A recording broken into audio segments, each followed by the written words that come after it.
The moment I opened her gym bag, I knew two things. One, my wife was sleeping with someone else.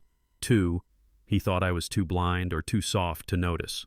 That's a problem. I'm Jack Mercer, 38, IT security for a regional insurer, paid to detect threats before they spread. Somehow I missed the one in my bed. 3 magnums, a scrap of green lace, protein bars no one touched. Lauren calls it training season, late sessions at Platinum Fitness, Sunday workshops. She thinks I'm just another suburban dad, lawn guy, HOA emails at 10 p.m. She forgot I can track, log, and trace anything that moves. Aiden's science fair is tonight. He'll ask if mom's coming. I know where she'll be, with Chad Walker, trainer, alpha tattoos, protein shakes, and baby oil. Everywhere. I zip the bag, lock the door, open my laptop. This won't be a fight. It'll be a data-backed, legally gray event. When I'm done, they'll wish I'd walked away. I'm not flashy. I'm the guy who remembers your Wi-Fi password and installs your smoke detector batteries when the chirp drives you crazy. I've got a mortgage, a reliable truck, and a calendar full of dentist reminders. AT security pays the bills. It also trains you to see patterns, what belongs and what doesn't. On a good day, I'm invisible. The man behind the firewall, the dad behind the camera at school events, the neighbor who waves from the mailbox. People like me don't start fights. We prevent them. Or so I believed. Most nights I sat at the kitchen table going through expense alerts, flagging subscriptions we forgot we had. Nothing heroic, just grown-up maintenance. My biggest thrill used to be getting the lawn lines straight. It's funny how quickly normal can feel like a costume once you realize who's been watching you wear it.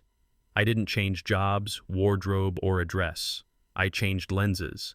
And when I did, my whole life came into focus. Lauren used to run a tight loop, teach 2 classes, grab groceries, home by 6. Lately, her schedule looks like a GPS rerouting in a thunderstorm. Late sessions, weekend intensives, nutrition consults. The gym's name, Platinum Fitness, starts showing up on our bank statements like a drumbeat. She's brighter, jittery, texting more, wearing perfume for clients. I want to believe it's ambition. Plenty of midlife pivots start at a gym, but the details don't add up. The missing dinners, the brand new overnight bag, the way she sets her phone face down and laughs at something I'm not invited to hear. I tell myself marriages survive busy seasons. Ours survived colic, layoffs, and my father's funeral. Surely it can survive a calendar. Yet every late session lands with the same dull thud in my chest. I'm not jealous. I'm observant. There's a difference. The night I find glitter on our passenger seat, the fine, stubborn kind that clings, I don't accuse her, I vacuum the car. Then I start watching.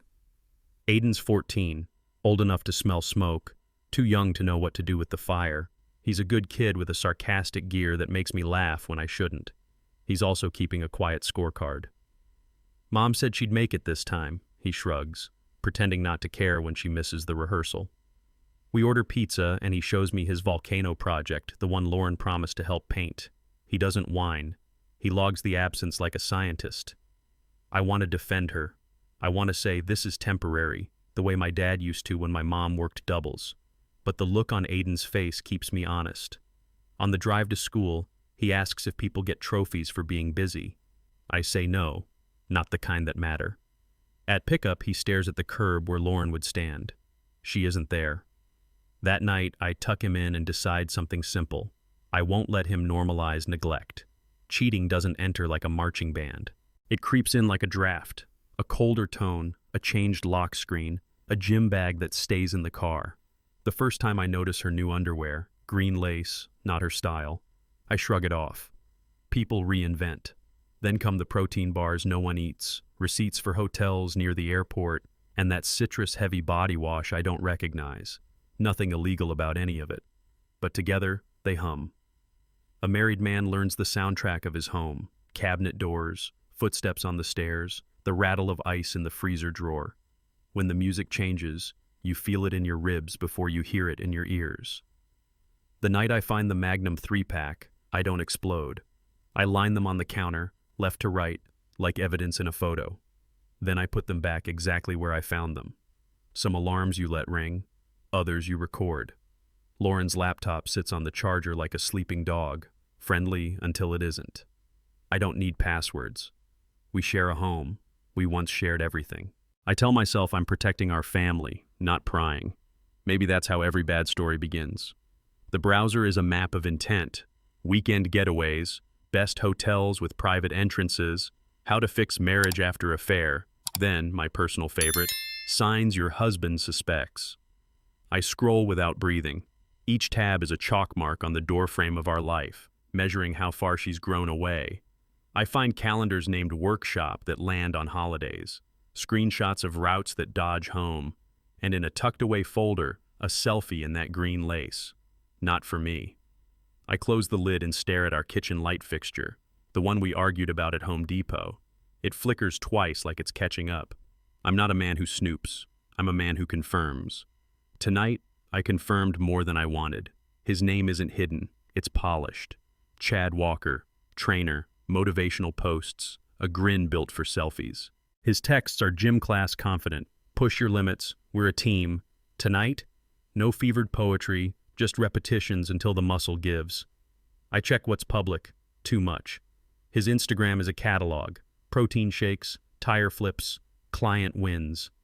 He tags Lauren in a story at 10:47 p.m., a quick flash of a wrist I recognize. There's nothing criminal about enthusiasm, but there's a smell to it, like cologne sprayed at the exit. I don't DM him. I don't rage follow. I build a folder with dates, times, screenshots, because a man my age knows arguments end, but paper trails don't. The worst part? He looks like the kind of guy Aiden would think is cool. I picture my son copying those push-up challenges while his mother copies the caption, "Earn your reward." My fingers hover over the keyboard. Then I save the file and name it what it is. Evidence. Brooke and Tessa, Lauren's ride-or-die friends, live in the group chat where empathy goes to die. I don't invade it. I stumble into it when Lauren forgets to log out. At first it's harmless gossip. Then it tilts. Tommy tech, dad jeans, boring. They laugh about my hairline, about lawn lines, about how I wouldn't know what to do with a real woman. I should close the window. I don't. I scroll. They celebrate late-night workouts like a team hitting happy hour after a win. There's a voice memo that lands like a punch. Lauren, soft and certain. Chad makes me feel alive. Jack just pays the bills. Furniture. The word burns because it's so tidy. Plenty of men my age get reduced to fixtures, useful, quiet, stationary. Some accept it. I didn't realize that's who I'd become to her. I hit save on the audio, then sit very still, listening to my own house breathe. The fridge hums, the clock ticks. I stop. People expect heartbreak to be loud. Mine arrives like black ice, silent, sudden, everywhere. Anger would be easier. Anger gets you moving. What I feel is calculation, the calm you find on a winter highway when your tires slip and you realize your only job is steering. I open a blank document and build a timeline. Dates, receipts, screenshots. Not to post, not to scream, just to own the truth inside my four walls. There's a difference between being a fool and playing one. I think of my father fixing a fence after the neighbor's dog tore through. He didn't lecture the dog. He set the post deeper. By midnight, the folder on my desktop is a neat box with a brutal label. When it changed. I don't know what I'll do with it. I only know I won't ignore it. Tomorrow, I'll make eggs for Aiden and ask about his volcano. Tonight, I file and breathe until the room stops spinning. I stand in the doorway to our bedroom and study the outline of our life, the dent in the mattress, her robe on the chair, my watch on the dresser, furniture. I try the word on my tongue and feel something harden behind my ribs. Men my age learn to be useful, fix the hinge, coach the team, keep the peace. Somewhere along the line, useful got mistaken for harmless. That's on me. I taught everyone how to treat me, so I rewrite the lesson. In the garage, I find the toolbox, the ladder, the little wireless camera I once bought to keep raccoons out of the trash. I don't smash anything. I don't leave. I install, quietly, deliberately. Not to humiliate, but to document. Not to lash out, but to stop being invisible in my own story. I plug the camera in, test the angle, and close the garage door. If I'm furniture, I'm the heavy oak kind, the kind that doesn't move unless it wants to, and can bruise you when it does. I don't rage, I reconcile. Folders, timestamps, clean file names, like tightening bolts on a shaky railing so no one falls again. Receipts go in one stack, hotels near the airport, gas charges far from our zip code, the odd Venmo note with too many fire emojis, screenshots in another, the green lace selfie, late-night calendar workshops, Chad's motivational noise. I print a few things and slide them into a manila envelope, the kind grown men use when they stop pretending. It's not for court, it's for clarity. I date everything. I back it up twice, external drive and cloud. I keep the drive separate, the way you stash spare keys. In the margins, I write simple notes I can read when my chest tightens. This happened. You're not imagining it. My father used to say, measure twice, cut once. I'm measuring, where it began, how it grew, what it cost. And when I'm done, I know this much. Denial isn't an option anymore. In security, the bad guys aren't movie geniuses. They're opportunists. They test doors, they memorize rhythms, they go where people aren't looking. Cheating works the same way. It depends on routine, predictable habits, silenced phones, explanations that sound fine when you want them to. Hackers need access, cheaters need alibis. Both leave logs. A browser tab is a breadcrumb. A gap between text messages is a dead zone. Bank alerts tell stories while you sleep. Most breaches don't start with code, they start with trust. Click here, run this. It's just work. Don't wait up. Familiar language becomes the malware. The fix is boring. Verify, monitor, document.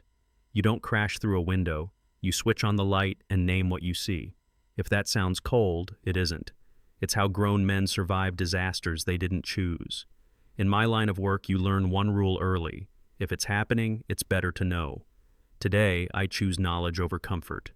He asks on a Tuesday, over microwaved leftovers. Are you and Mom getting divorced? He tries to keep his voice steady, like a kid pretending not to care if he makes varsity. I set down my fork and count to 5, the old trick for not saying something you can't unsay. We're figuring things out, I say, which is cowardly and true. He nods too fast. Okay. We eat in quiet, the kind that makes silverware sound loud. I think about the men I know, coaches, uncles, the neighbor with the spotless garage, how they carry hard truths without letting them leak onto their kids. Your job is school and being 14, I say finally. My job is the rest. He gives me a look that says he's been doing both jobs for a while. After dishes, I help him tighten a loose wheel on his skateboard. There, I say. No wobble. Wish life worked like that, he says. Tighten the bolt. Fix the ride. Me too, son. Me too. There's a point where looking becomes planning. Mine arrives when Aiden falls asleep with his lamp on and I can't stand the hum in my head. I open a yellow legal pad, the adult version of a battle flag, and draw 2 columns, protect and expose. Under protect, Aiden, my job, the house. Under expose, the timeline, the money, the lies. I'm not aiming for revenge, I'm aiming for gravity, the kind that pulls a story back to the truth. I list tools I trust, documentation, calm, patience. I add one I don't like seeing, theater. People don't believe data, they believe scenes. Fine, I'll build one they can't ignore. At the bottom of the page, I write a sentence I've never said out loud. I don't need to win, I need reality to be undeniable. I close the pad and look at our family photos, beach trips, birthdays, smiles you can't fake. I'm not fighting to punish Lauren, I'm fighting to stop the lie from owning us. Revenge is noisy, consequences can be quiet. I choose quiet. At a novelty shop wedged between a pawn store and a donut place, I buy a bottle of brilliant green fabric dye and a packet of itching powder that looks like it belongs in a prank aisle. The clerk raises an eyebrow. St. Patty's Parade? Something like that, I say. At home, I line the bottles on the garage counter like I'm prepping stain for a deck. A little chemistry, a little water, a careful stir until the color blooms. I'm not out to hurt anyone. I'm out to break the story that they can sneak through our life and leave no footprint. Lauren swears by a high-end massage oil in her gym bag. perfect viscosity, slick scent. I swap the liquids. Label looks the same. Cap clicks shut. In the right light, it's impossible to tell. In the wrong light, it tells on you. I rinse my hands, breathe, and remind myself, document, don't gloat. The garage is where suburban truth lives. Old trophies, paint cans, the bike you always mean to fix. It's also where Lauren slips in and out when she's on late sessions. I mount a small wireless camera above the side door, tucked into the shadow near the opener, the kind you buy to catch raccoons. Motion activated, time-stamped, clean angle of the driveway. I test the feed on my phone. Crisp. I picture my father showing me how to set a level. Lines don't lie, he'd say. Same idea. Straight, steady, verifiable. I'm not planting microphones in bedrooms. I'm not tripping alarms. I'm watching my own threshold. If that makes me the villain, fine. Villains usually talk too much. I plan to say nothing and let the footage speak. Before bed, I walk the perimeter like the last adult in a neighborhood that forgot grown-ups exist. Lock, lock, lock. Camera online. Evidence arm.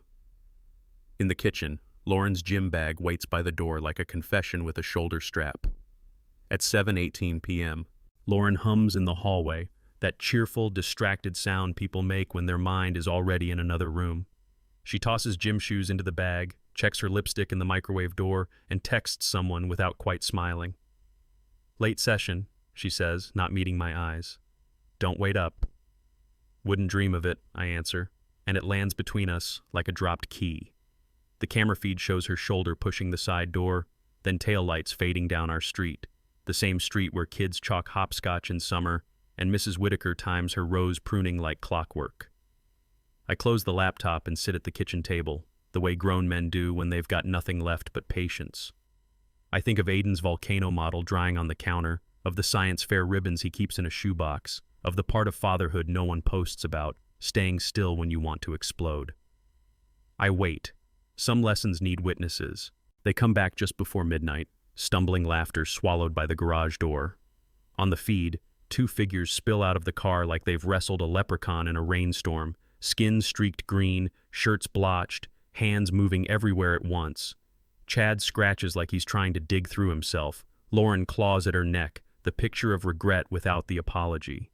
Their whispers argue, then hiss, then vanish under the motion lights, which blast on like stadium lamps. I don't cheer.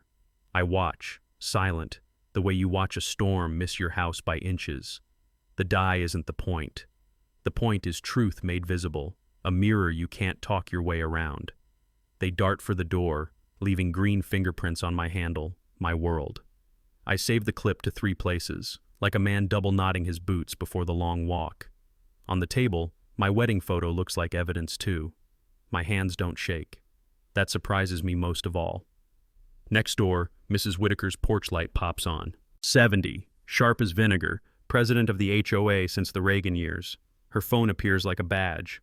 On my camera's edge, I catch her recording, just a sliver of her floral robe and the little dog yapping at moral decay. She doesn't say a word. She doesn't have to. By morning, her caption will do the heavy lifting. Unusual activity on Maple. Possible hazard. The neighborhood Facebook group is faster than any news outlet. People who once traded casserole recipes are now epidemiologists of scandal. Is that Lauren? Why is she green? Should we call someone? I don't post. I don't like. I make eggs for Aiden and drive him to school as if the internet isn't rearranging our block in real time. At a red light, my phone chirps. Dave. Buddy, your garage is trending. I mute the thread and think about dignity, how it's sometimes the only thing a man can carry through a crowd. By 9 a.m., the neighborhood thread has mutated into a small-town tabloid. Guesses, screenshots, a shaky zoom of green streaks under my motion lights. Platinum Fitness gets tagged. So does a local dermatologist. Lauren scrolls at the counter, cycling through confusion, recognition, fury, the stages of public relations for people without a plan. Tom, Jack, did you see this? She stammers, old habits mixing names in panic. Looks rough, I say, pouring coffee like it's any other morning. Maybe an allergic reaction? She searches my face for a confession I won't give. The part of me that wants to gloat stays seated. the part that's a father watches the clock. Aiden's science fair is tonight. He deserves one parent who isn't performing for a camera. When Lauren slams the door and leaves to manage the wildfire she lit, I sit down and write 3 emails. One to myself with the footage, one to a private account, and one to an external drive waiting in the safe. Paper trails don't panic. People do. By mid-morning, the cul-de-sac hums like an old air conditioner. Loud, nosy, impossible to ignore. Strollers pause by our mailbox. Dog walkers whisper like they're casing a museum. Lauren's name keeps popping up in the thread beside words like concerned and unhygienic, the polite suburbs way of saying yikes.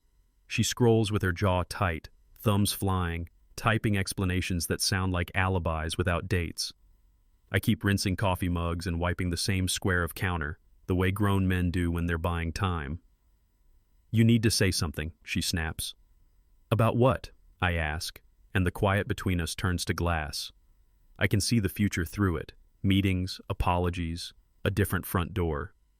Aiden texts, "Science fair at 6, you coming?" "Wouldn't miss it," I reply. Lauren glares like attendance is betrayal. The neighborhood thread dings again, and the latest comment lands like a gavel. "If this is contagious, HOA needs to know." The suburb has spoken. It always does. At 10:42 a.m., Lauren's phone pings with an email from her manager at Platinum Fitness. "Hey Lauren, seeing a video around the community. Clients are asking about safety protocols. Please call." She reads it twice, color draining to the kind of pale you only get in fluorescent light. "They can't do this," she whispers, which is what people say when consequences finally catch up. "Looks like they already did," I answer, folding a dish towel I've folded 10 times. Her face hardens. "This is your fault." There's the shift, the moment grief chooses a target. "I didn't tell the neighborhood to film the garage," I say. "You told the garage," she fires back, which, if you squint, almost makes sense. She snatches her keys, mutters something about lawyers, then stops at the door. "If I lose my job, Jack, you'll regret it." "You mean ours," I say. "Our mortgage, our kid, our life." The doorknob clicks like a period at the end of a short, ugly sentence. I clean the kitchen like it's a crime scene. Slow, methodical, nothing fancy. When the phone rings, Dave again, I let it go to voicemail. Men my age learn to keep their own counsel. Lauren paces the living room, volleying texts with Brooke and Tessa, trying to spin green streaks into a spa mishap. "Allergic reaction," she says out loud, testing the phrase the way you'd test a loose step. "Sounds itchy," I say, neutral as the weather. She narrows her eyes. "Why aren't you freaking out?" "Because I already did, just not where you could see it." I top off my coffee and check the time. If I leave now, I can swing by the hardware store for poster board and glue sticks for Aiden's display. "You're going to pretend nothing's happening?" she asks. "I'm going to be a dad at a science fair," I answer. The look she gives me says I've changed the subject. I haven't. I've chosen my audience. By afternoon, word bounces off the squat racks. Dave texts a screenshot from a group chat I'm not in, a trainer laughing about radioactive Hulk rash night. Under it, a blurred photo of Chad scratching his arms like a man wrestling invisible thorns. "He's getting roasted," Dave writes. "Clients canceling." I should feel triumphant. Mostly I feel old, like the last grown-up in a room full of high fives. I step onto the school gym floor to help Aiden set up his volcano. Cardboard mountain, vinegar bottle hidden under a paper cone, red food coloring on standby. Middle school chaos, hot glue, glitter, parents on tiptoe. Normal is a balm you don't appreciate until someone steals it. Aiden lines up his labels while I tape down wires. "Looks good," I say.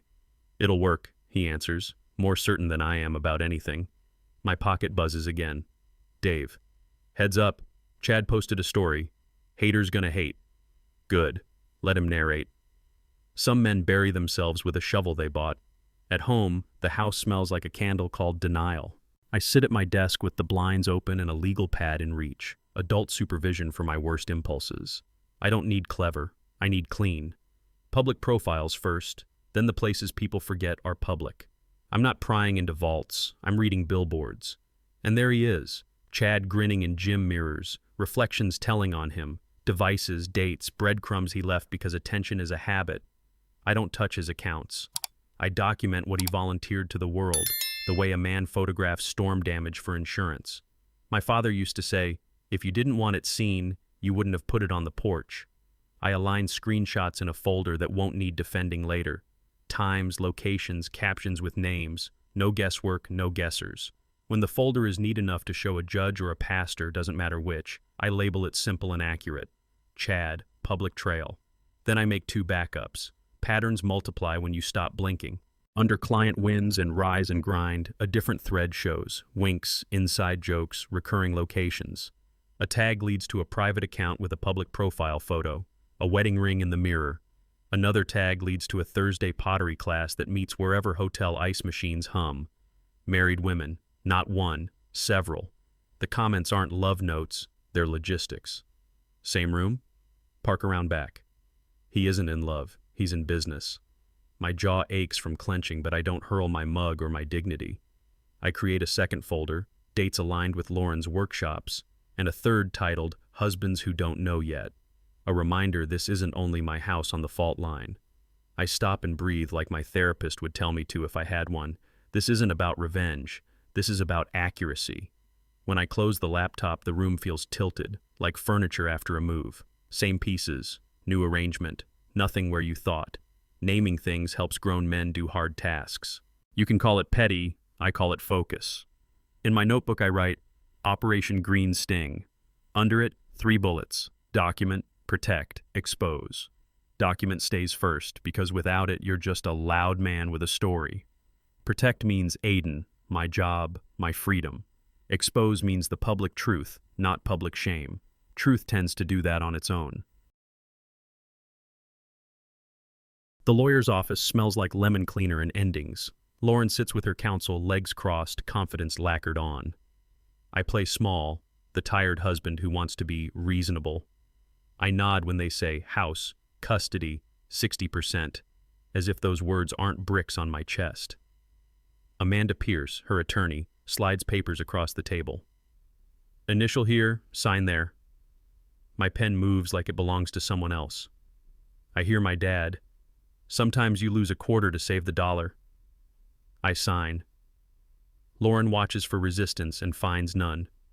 She mistakes my quiet for surrender, the oldest mistake people make about men like me. At the door, she adds a tip of the knife. One more thing. A public apology. I hold her gaze, then nod once. You'll have it. The room exhales. On the elevator down, I study my reflection in the stainless steel. Smaller, wearier, still standing. Checkmate isn't a cheer. It's a breath you take before the last move. I write it like an insurance letter. Plain, cautious, accurate without confessing to crimes I didn't commit. I handled things poorly. I should have used proper channels. I regret the harm. 48 hours later, it's on my Facebook. Lauren's favorite line bolded by her friends, accountability. She adds her own caption about toxic masculinity and healing, a victory lap in soft pastels. Chad shares it with a selfie from the gym, captioned, "Real men protect their women." I don't argue. I don't like. I let the current carry them further from shore. Aiden reads it and asks, "Is that true?" Parts are, I say. The parts that matter will come later. Aaron texts a single word, steady. I make dinner, rinse plates, and set the trash at the curb, a man doing Thursday night things. Outside, Mrs. Whitaker's porch light clicks on. Inside, my drive waits in the safe, fat with receipts. The apology isn't the end. It's the stage light warming up. People who think they've won get louder. Lauren posts a boomerang from our former bedroom. Stemware clinking, captioned, "To the spoils." Chad comments with flex emojis and a green heart that isn't subtle. The neighborhood thread pivots from concern to applause. Brooke and Tessa roll through supportive comments like teenagers at a pep rally. My phone vibrates on the counter, screen bright with secondhand triumph. I don't silence it. I collect it. Aaron screen shares my feed later and says, "Let them build their own exhibit." It's strange, the peace that comes when you stop trying to fix a lie and start preparing to show it to daylight. I sleep on the couch that night, not because I have to, but because distance is a teacher. Around midnight, a new notification lands. Brooke has gone live at a bar with music too loud and choices too loose. I don't tap in. I just plug my phone into a charger and whisper, "Come on, gravity." Morning brings coffee and the aftertaste of victory posts. Then Aaron pings, "Watch this." Brooke's live stream, saved by the algorithm, looks like a karaoke accident. She's flushed, giggling, arms slung around Lauren like Pride's older sister. Between the off-key singing and the sticky bar tops, Brooke spills how Jess, Lauren, and Chad turned it around, how they made fake emails so my boss would think I was the hacker, how cheaters can win if they're smart. She toasts getting the house, sloshing a drink that looks expensive and empty. Aaron doesn't cheer. She bookmarks, downloads, timestamps, captures every share, every hard eye, every yes. "They'll delete it," I say.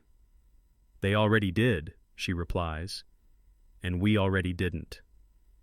I sit very still, like a man holding a live wire with thick gloves. Proof isn't always elegant. Sometimes it's sloppy and neon. Sometimes it's a friend who doesn't know. The red light means record. My hands are steady when I exhale. "Okay," I say. "Now we tell it straight." Erin treats evidence like a museum curator. Label, preserve, cross-reference. She builds a folder tree anyone's grandfather could navigate. Dates, platforms, direct links, mirrored backups. Brooke's live, saved in triplicate with metadata. Lauren's spoils post, screenshot with comment threads and the original URL. Chad's flex and preach, archived in case he scrubs his halo later. We add the fake emails, server logs, phishing headers, and a one-page summary written for human beings who don't speak tech. If a juror can follow it, Aaron says, a reporter can too. I read it out loud, making sure my voice doesn't waver on the parts where I wanted to be cruel and wasn't. We proof for typos, not because a missing comma matters legally, but because it matters to credibility. Last piece, Aaron says, your timeline. I open the file named When It Changed and feel the old ache. Then I hand it over. Facts don't need me to feel good. They need me to be clear. We buy a no-drama domain, therealstory.com. Plain as toast, easy to remember. Aaron sets up a simple, clean site like a white room with good lighting. No adjectives, just sections. A fair timeline, extortion attempt, fabricated emails, forensic notes, sources, downloads. Each page reads like a well-made fence. Straight posts, tight wire, no gaps to wriggle through. My opening paragraph is short. This site presents verifiable information about events affecting my family and employment. No speculation, no insults. We embed Brooke's live, Lauren's posts, Chad's captions, and the logs that map their scheme with clockwork precision. I test it on my phone like a nervous host walking the room before guests arrive. It's ugly only in what it shows. Aaron adds an accessibility check, because truth should be readable for anyone with eyes and a screen reader. We set the site to private, take a breath, and look at each other like carpenters who know the joists will hold. "Ready?" she asks. "Ready," I answer, and mean it. I narrate the bones of it the way a man tells a fishing story he can prove. Dates, places, screenshots stacked against the claims. Training season becomes hotel receipts. Workshops become late-night tags from Chad's account. The allergic reaction sits beside the garage footage and Mrs. Whitaker's HOA opus. We don't speculate about feelings. We point to footprints. The fake emails get their own anatomy lesson. Header breakdowns, origin IP, device fingerprints, the exact moment a phishing link skimmed my credentials. We link to a glossary that explains the technical bits like a patient uncle at Thanksgiving. At the bottom of each section is a download button. Evidence packet. PDF, zip. People who lived longer than hashtags appreciate a bundle they can print, highlight, and hand to someone who thinks the internet makes things fuzzy. It doesn't have to. Aaron adds one quiet line at the top. If you have questions, ask. We'll answer with documents, sir. We turn the site public and wait for the light to hit it. At 9:01 a.m., we submit the full package to the FBI's Internet Crime Complaint Center. The interface is basic, almost comforting. Fields, attachments, a confirmation number that looks like a tag on a suitcase. We send a parallel packet to our local field office and save the receipts the way you save birth certificates. No drama in the emails, just this. Suspected extortion and computer fraud, supported by attached evidence. I forward a summary to my company's security lead and CCHR so no one can say I hid the ball. The temptation to call Lauren is a mosquito in my ear. I swat it with coffee and quiet. At 10:12, an auto reply thanks us for our submission. Bureaucracy has a sound, steady, dull, relentless. It's beautiful when you've been living in chaos. Aaron leans back. Now we let structure do what it does. I nod, imagining gears catching, paperwork moving, adults doing adult jobs. Not vengeance, process. It's slower. It's stronger. It's ours. Truth doesn't spread itself. We place small, targeted ads, nothing sleazy, aimed at people already inside the story. Neighbors in the HOA group, Platinum Fitness clients, mutuals who commented on the spoils toast. The ad headline is dull on purpose. Documentation regarding recent posts. Clicks land on the site's clean first page, not a circus. Within an hour, my phone buzzes with messages that read like weather reports. Saw the site. Didn't know about the emails. This changes things. A Platinum member posts, "As a client, I care about safety and honesty," and the thread shifts from gossip to accountability. Lauren tries a counterpost, lies, harassment, stalker, but the comments now carry links, timestamps, her own words. You can't shout down a spreadsheet. Chad uploads a tight-lipped video about forgiveness. The likes do not forgive. At 3 p.m., and a local reporter DMs, "Would you be willing to comment?" I type back what Aaron and I agreed days ago. We'll provide documents. No interviews yet. The 6 o'clock news runs a teaser before the weather. Local couple at center of online scandal, possible cybercrime. The clip shows our street sign, a blurred screenshot of the realstory.com, and a polite no comment from Platinum Fitness. I'm stirring chili when the doorbell rings. 2 agents, windbreakers, patient faces.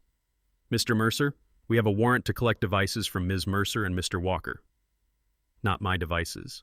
The house is still half hers on paper. The law knows the difference.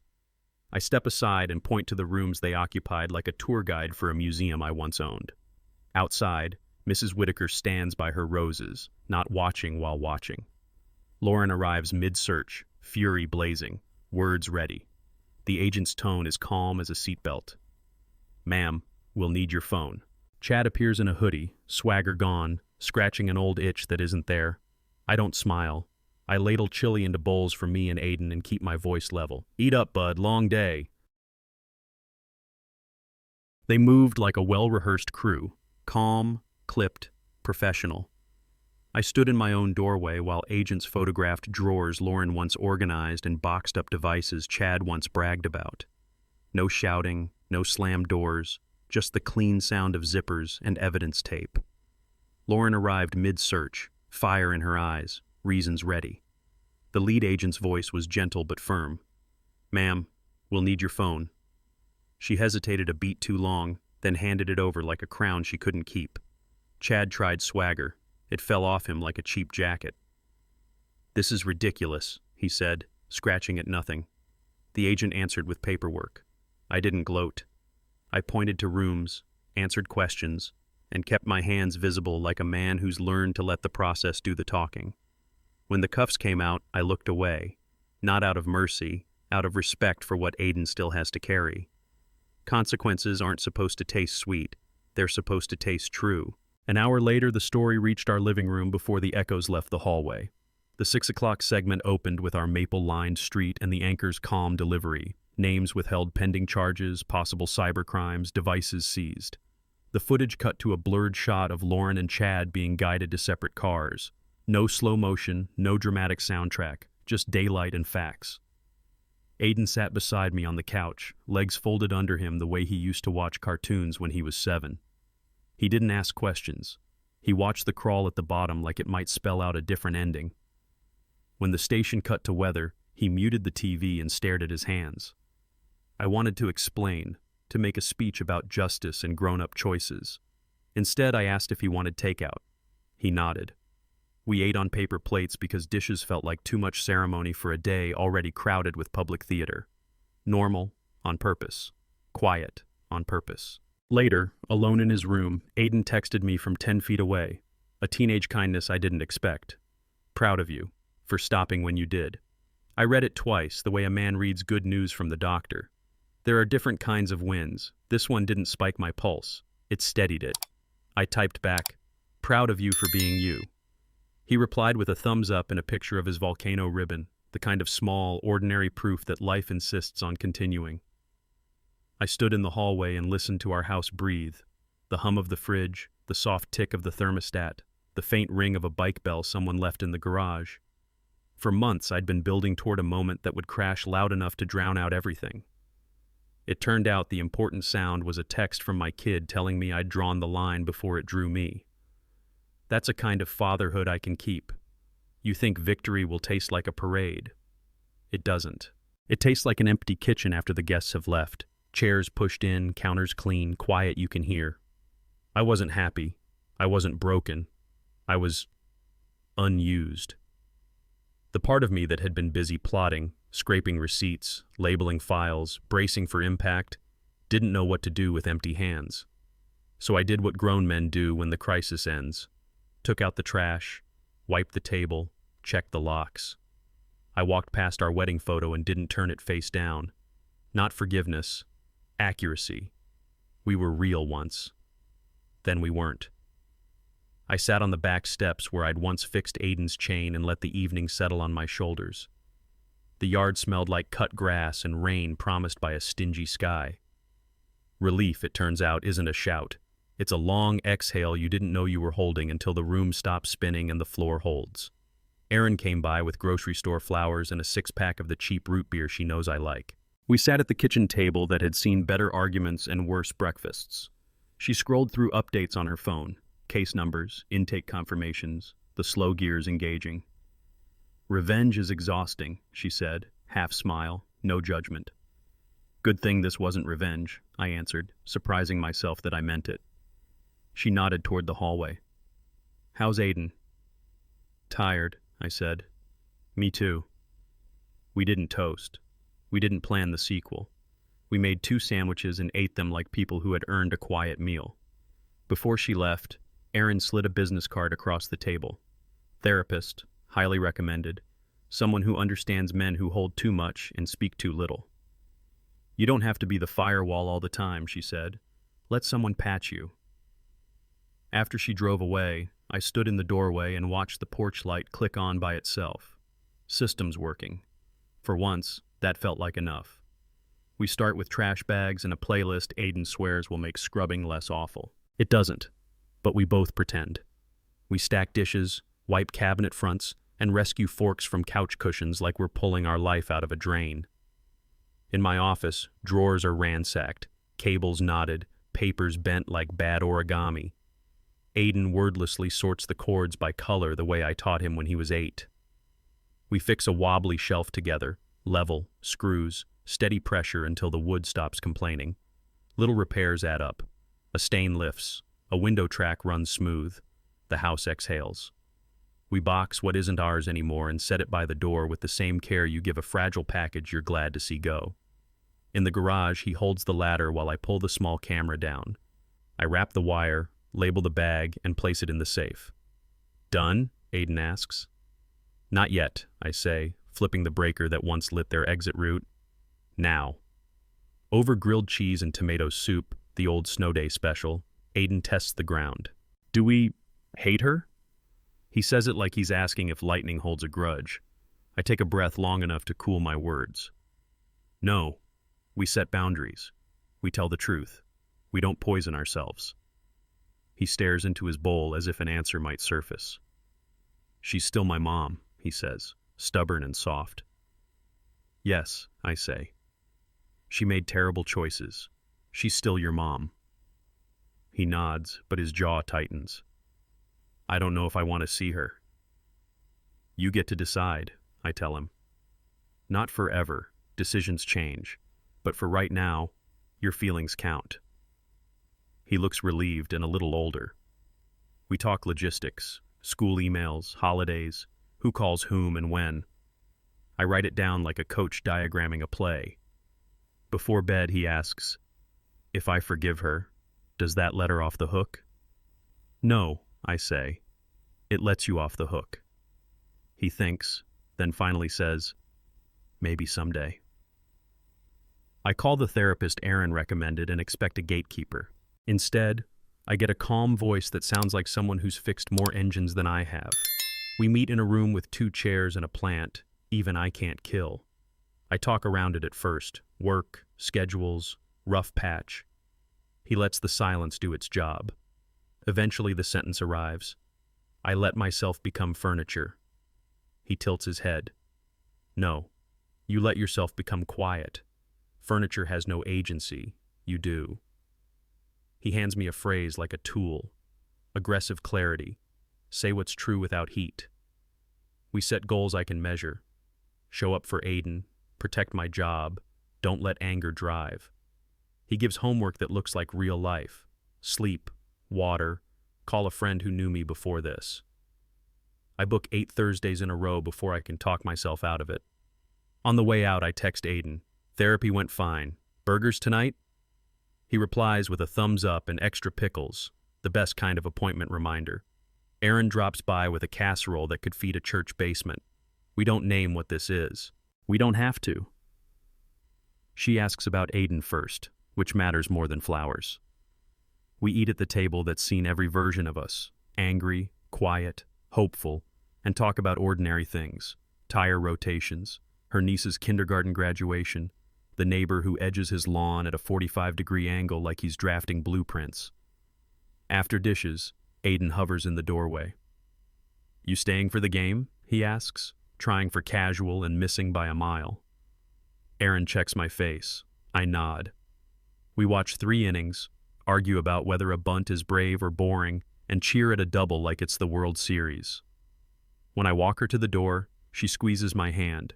3 beats, no promises. We go slow, I say. Slow is a speed, she answers. Aiden leans over the banister. She's cool, he declares. I lock up, turn off the porch light, and feel something I recognize at last. Room to begin. Sentencing day doesn't roar. It clicks shut. The judge reads the terms, the gavel lands, and deputies lead Lauren and Chad toward a door that doesn't swing both ways. I don't cheer. I breathe. Consequences are finally louder than excuses. In the hallway, Aiden squeezes my hand. I'm proud you fought for us, Dad. I nod because words wobble when they matter. I turn to the camera crew hovering for a bite and give them the only message I want on record. Sometimes the quiet guy fights back. Actions have consequences. That evening we cross the threshold. Aiden first, then Aaron, then me, into a house that smells like lemon cleaner and second chances. Sunlight slides across the floorboards like a promise. We're not fixed. We're rebuilding, on purpose. Therapy on Thursdays. Boundaries that hold. Slow where slow is wise. If this story hit home, share it. With someone who needs the reminder. Sometimes silence isn't surrender. Sometimes it's the most dangerous strength.